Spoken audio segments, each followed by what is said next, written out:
Cabinet Secretary for Water, Sanitation and Irrigation, Alice Wahome, has launched a short-range tree planting program in Kandara, Murang'a County. Elsewhere, a local non-governmental organization in the country is urging Kenyans to dedicate their life to planting trees to prevent environmental degradation and mitigate the impacts of climate change. I request you to use your existing capacity to mobilize communities and volunteers to complement our tree planting program. Rais amesema tupande miti bilioni 15, 15 billion kwa miaka 10. Ni mazungumzo na mjadala unaopigiwa upatu na mataifa yote humu duniani. Swala ama tatizo linaloikondolea macho dunia ya sasa. Swali la hali ya hewa, kwa kimombo wanaliita climate change. Lakini maswali tutakayojiuliza ni haya: climate change ni nini? Linatendeka kivipi? Wakati upi na madhara yake ni yapi? Japo kuna mambo kadha wa kadha yanayochangia masuala ya climate change, tutaliangazia kwa undani swala hili la upanzi wa miti. Serikali ya Kenya hivi majuzi ilizindua mpango wa kushirikiana na Wakenya kupanda miti bilioni 15 chini ya muda wa miaka 10. Swali lililofuatia ni hili: je, mpango huu wa serikali utafua dafu? Hivyo basi nikafanya hesabu zangu kwa haraka. Idadi ya Wakenya humu nchini ni takriban milioni 50.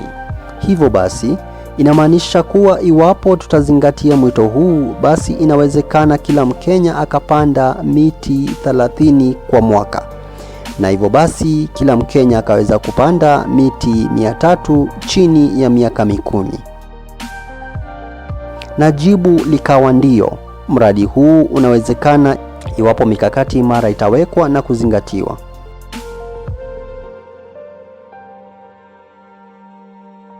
Mimi ni mwandishi tu na msimulizi wa makala haya.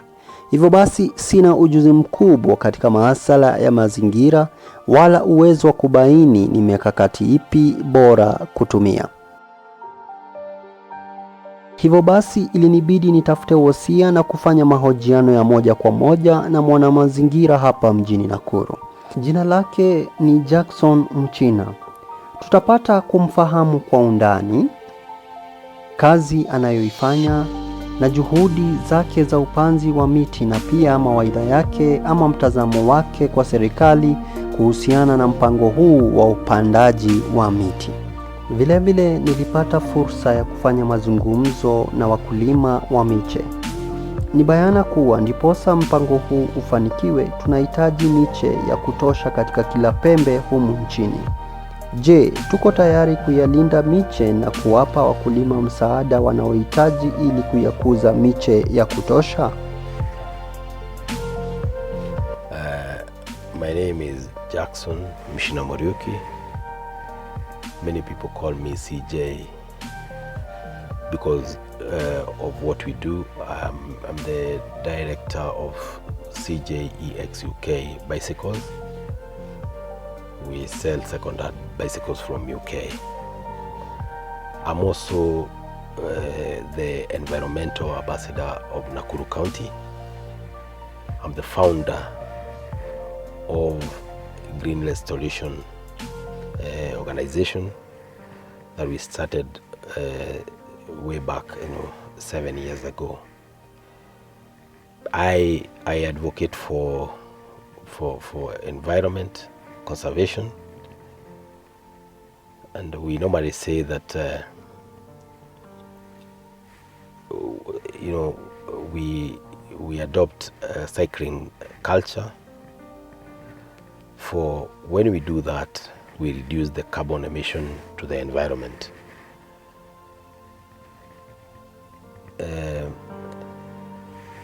We personally have been planting trees and helping schools to establish nurseries, and I'm so passionate about environment.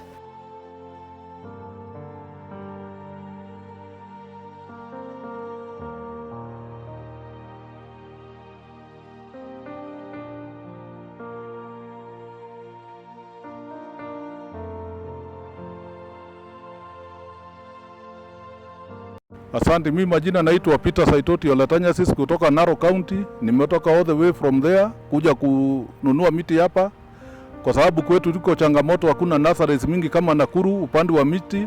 So tunaomba serikali tukufu, tafadhali mtuwekee nurseries huko, miti mulete mingi ndio tupande, ndio nchi yetu ikuwe green. Kitu ya kwanza, Narok tumepata mafuriko, hata juzi ilikuwa I think on a Monday, mafuriko ilikuja sana, na ukiangalia kiini cha hii mafuriko ni ukataji wa miti. So tunaomba serikali kuja kama iweke dams, alafu i-empower wakulima. Iwe ni lazima wao kuwa na shamba, unazingira shamba yako na miti, unapanda hata kama ni eka 2, inakuwa ni kitu ya lazima upande kwa shamba yako eka 2 ya shamba, na hiyo hakika hiyo mfuriko mtaona tena. So tunaomba tu waziri wetu wa environment, Mheshimiwa Soivan, unatoka kwetu ukuje utusaidie, utupee mikakati ile tutafanya. Iwe ni lazima kila mkulima apande shamba yake miti, na ikuwe serikali mkuja pia mtuwekee dams ndio kupunguza ile maji. Juzi karibu imeleta madhara kidogo, haikulete sana, lakini maduka iliingia maji na mliona kwa press watu wakitoa matope kwa manyumba, na ikiendelea hivyo kunyesha zaidi iko hatari kwa sababu mafuriko itaweza jaa Narok na inakuwa kila mwaka. Hata ile mtaro imepanda bado haiodi hiyo maji. Hiyo maji imekuwa mingi sana mno, na ni kwa sababu kule juu kataji wa miti na uharibifu wa environment, soil erosion inabeba yote, maji yote inateremka kwa Narok town. Asanteni sana.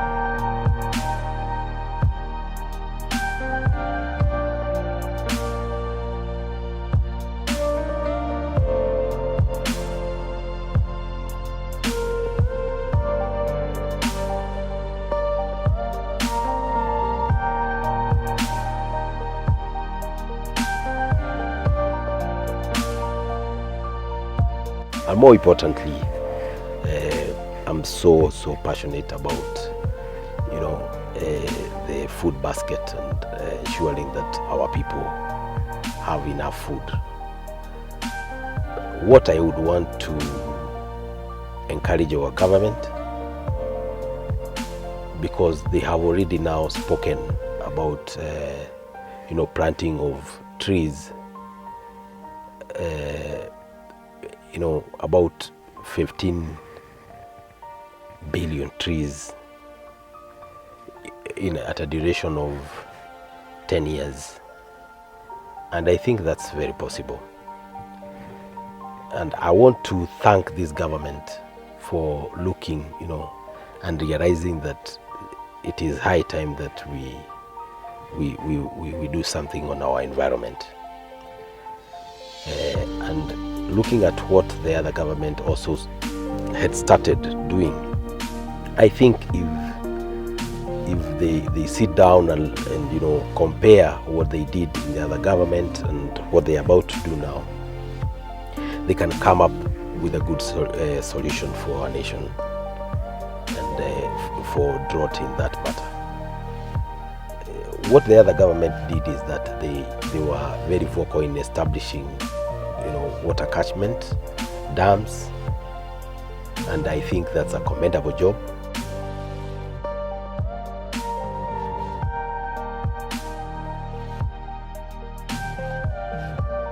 Hakuna upandaji wa miti bila uzalishaji wa miche, na ndio maana siku ya leo tunaanza safari yetu katika upandaji wa miche. Mimi naitwa John Mutua. Mimi jina langu ni Priscilla. Mimi napandaga miche na nimepanda miche kwa miaka karibu 15. Hata maji saa hii imekuwa juu kali, makaratasi hatupati kwa bei rahisi. Kwanza imepanda zaidi saa hii mpaka tumeshindwa na kununua. Serikali imesema tupande miti karibu bilioni 15. Hatuna hoda za miti, tunapandaga tu tuuze tu kwa bahati. Serikali iwezi panda hiyo miche yote kama haitatusaidia kupata mbegu sisi wenyewe. Maji serikali tusaidie, itupee maji ya bure na karatasi za kupandia hizi miche.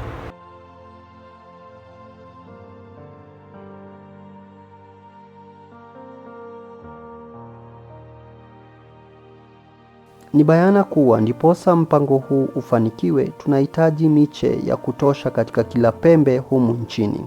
Je, tuko tayari kuyalinda miche na kuwapa wakulima msaada wanaohitaji ili kuyakuza miche ya kutosha? This government is spearheading the issue of technology. You saw our president the other day visiting Rwanda just to see how we can improve on our farming. My advice to the government is, let us not complicate the issue of farming.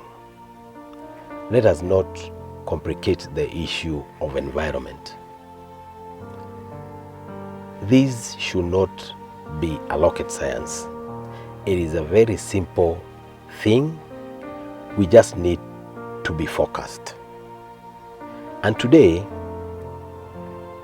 I want just to give a government just a little view, or our view, on how they can be able to change the production of our nation and feed our people. The research has been done that we need about 36 million bags every year to feed our people. Every acre of land in our country normally produces 20 bags. So if you take 36 million bags and divide by 20 bags of maize that is produced by every acre, you realize that you need only 1.8 million acres of land to feed our people. What does that mean? That means that every county need to put aside 38,000 acres of land to produce for its people. I think these are the calculations that the government need to work with. The government should be aware how many acres of land do we need now to put aside for agriculture. And our advice is, as early as this, because many people are subdividing our land, let us consider putting aside about 100,000 acres in every county. We put that land aside so that we can ensure we are doing serious farming, so that we can get enough produce for our people. Kulingana na mtazamo wa Jackson, anaamini kuwa ndiposa tuweze kuyafikia malengo yetu na pia kama serikali kuhakikisha kwamba miradi huu unatekelezwa wa upandaji wa miti, sharti majimbo yote 47 yashirikiane. Jackson anapendekeza kuwa kila kaunti iweze kutenga kipande cha ardhi kwa sababu ya upanzi wa miti. Hivyo basi anaamini kuwa ni bora wizara ya Mazingira na Misitu humu nchini igatuliwe kutoka serikali kuu na kuitwika mzigo kaunti zote 47 ili waweze kuwajibika. Pia anaishauri serikali kuweka vigezo na mikakati mikuu ya kuzuia uuzaji wa mashamba ya ukulima kwa wawekezaji wa ujenzi wa manyumba na biashara. Ardhi tasa ambayo ni ya kilimo ni sharti ilindwe na kutumika katika ustawi wa chakula na upanzi wa miti. So the government of Kenya today should not be discussing anything else, or any serious person today should not be discussing anything else, but they should be putting their efforts on ensuring that we have about 1,000 acres of land in every county, and ensure that we have enough water to irrigate on those 100,000 acres. Tunapozungumza na Jackson wakati huu, ananieleza kuwa tayari anafanya mipango ya kuwasilisha hoja kule bungeni ili kushinikiza serikali kuu kusaidia kila kaunti kukuza vyakula vyao na pia kuigatua wizara ya Mazingira, Kilimo na Misitu. Waswahili wakasema mpanda mchongoma, kushuka ndio ngoma. Upanzi wa miti sio kigezo. Anasema kuwa Wakenya wapo tayari kupanda miti, ila tu mara kwa mara miti hiyo wanayoipanda hunyauka na kukauka kwa sababu ya ukame. Suluhu la kudumu ni lipi? I think the way to go is that the government should identify every natural catchment or every area that produces water and pump back the water to where there is no water. For example, and this I think is very simple, we have Indian Ocean. If this water can be used for doing irrigation, why not pump this water to Kambani? Why not pump this water to Masai Land, Narok, and you do irrigation? If Naivasha, Lake Naivasha water can do irrigation, why not ensure that you have 100 acres of land and do farming? Lake Turkana is also a fresh lake. Why not identify 100 acres of land and use the same water? So to me, the government need to identify that water can be that can be used to do irrigation, and set aside this huge, all chunk of land and do irrigation.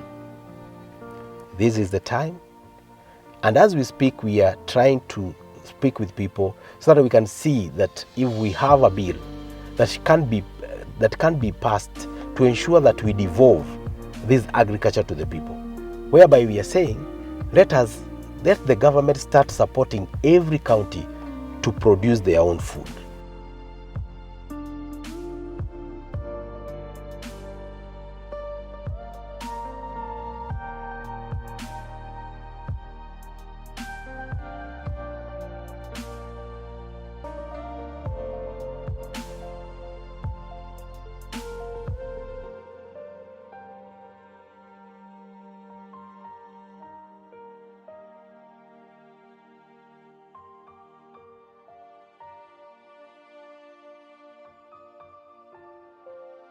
Hii ni Footrest.